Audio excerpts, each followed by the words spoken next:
Antiquitech is one of the core pieces of the Tortarian lost civilization mystery. It refers to the idea that ancient or old world buildings and artifacts weren't just decorative. They were functional technologies, harvesting and distributing natural energy in ways we no longer understand or were made to forget. Like a layer of history beneath the official narrative. Today, we'll peel back the curtain and explore what Antiquitech is, how it supposedly worked, and why it was deliberately hidden from view. So first off, what is Antiquitech? Short answer: it's ancient technology hidden in plain sight. More specifically, the idea that old world buildings and monuments were actually machines, advanced technologies designed to tap into natural energies of the earth and atmosphere. This term comes out of the broader alt history research area, which questions official narratives about the past. Think alternative history, pseudo-archaeology, lost civilizations. When it comes to antiquity tech, the theory goes something like this. Ancient people had incredible scientific knowledge and applied it to build structures that could harvest abundant clean energy. This would explain how they built great works like the pyramids and cathedrals without modern machinery, or how they supposedly powered devices that seemed too complex for their time. Think things like the Baghdad battery or the Antikythera mechanism. In fact, Antiquitech is closely tied to the broader conspiracy theory that there was a lost, highly advanced civilization, wiped from history. Like the Tortarians, they intentionally left clues in plain sight. These clues are what Antiquitech is all about. If true, this means ancient sites aren't just ruins, they're technological relics. The key to understanding them lies in realizing that the architects of the past were engineers first and foremost. Their buildings were machines. Their sculptures were transmitters. Everything was designed to harness energy.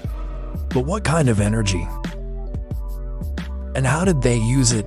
First, domes and spires. Pointed spires and bulbous domes acted like antennas to draw atmospheric electricity. Often they were topped with copper, gold, or other conductive metals. This is similar to Tesla's Wardenclyffe Tower on Long Island, New York. His plan was to use a giant dome to pull wireless power from the atmosphere. Some theorists believe similar ideas were behind old world spires and domes, though how they collected and distributed this energy is unclear. Second, star forts. These are massive geometric forts built across Europe and the Middle East in a star pattern.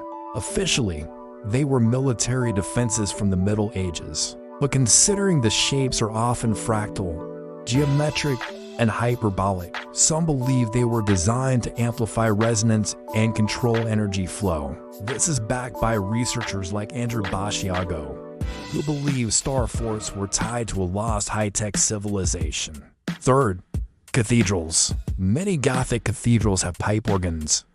These may have been actual healing frequency devices, not just musical instruments. The acoustics and stained glass windows could have filtered certain frequencies of light. The building itself acts as a giant resonance chamber. This ties into the idea that cathedrals were originally pagan temples repurposed after the Christian takeover. This would explain why so much old-world religious architecture has strange acoustic properties. Fourth, obelisks and towers. These vertical structures like obelisks may have worked like giant tuning forks or energy pillars. Many ancient obelisks sit on ley lines, which are said to be connected to Earth's natural telluric currents.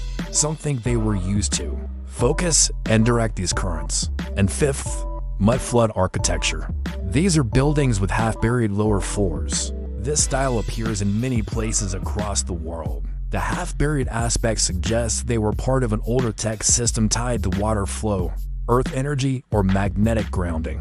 The entrances are often below ground level, hinting at subterranean connections. But what technologies were the ancients harnessing exactly? Several possibilities have been proposed. One is atmospheric electricity, the power in lightning strikes, and static electricity. This was studied by the likes of Nikola Tesla and John Henry. They believed it was possible to safely harness the immense power in lightning to generate free energy. Could ancient sites have been designed to do just that? Another is resonance and acoustics. Sound as power was taken seriously by scientists until the 1900s. Early physicists knew sound could be used for healing and other effects. Could old world cathedrals and organs have been designed to emit beneficial sound frequencies? Third is water power. Many old world cities had elaborate canal systems and fountains. Did these also serve an energetic purpose beyond providing water? Hydraulic power was well understood in antiquity. Think water clocks, aqueducts, and even rudimentary hydroelectric devices. But what if they also used water to conduct magnetic fields? Water is naturally magnetic. This is why compasses get all wonky near big bodies of water. Could ancient builders somehow amplify these magnetic effects for energy production or distribution? Fourth is etheric or scalar energy. This was a concept in early physics before Einstein. There was thought to be a medium beyond electricity carrying electromagnetic waves. This was literally called the luminiferous ether, but it was completely erased from mainstream science after Einstein's theories took over. Could ancient builders have tapped into this etheric energy? And finally, there's magnetism. Lodestones, naturally magnetic rocks, were used by the ancients as far back as the Greeks. Iron and copper, both magnetic materials, are found in many ancient structures. Could they have been placed there to amplify Earth's magnetic currents? Why was all this supposed knowledge erased and replaced with fairy tales about peasants with chisels building these marvels with horse and cart? According to those who believe in Antiquitech, there were major resets in the 1800s that destroyed much of the knowledge base and replaced it with false narratives. The tall tales we tell about how everything was built are part of this cover-up. They allowed energy monopolies like coal, oil, and later electricity to rise unchallenged.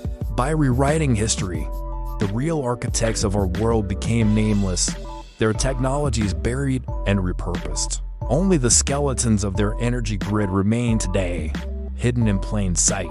So there you have it, Antiquitech in a nutshell. Feel free to share your thoughts. Don't forget to like and subscribe. Thanks for watching.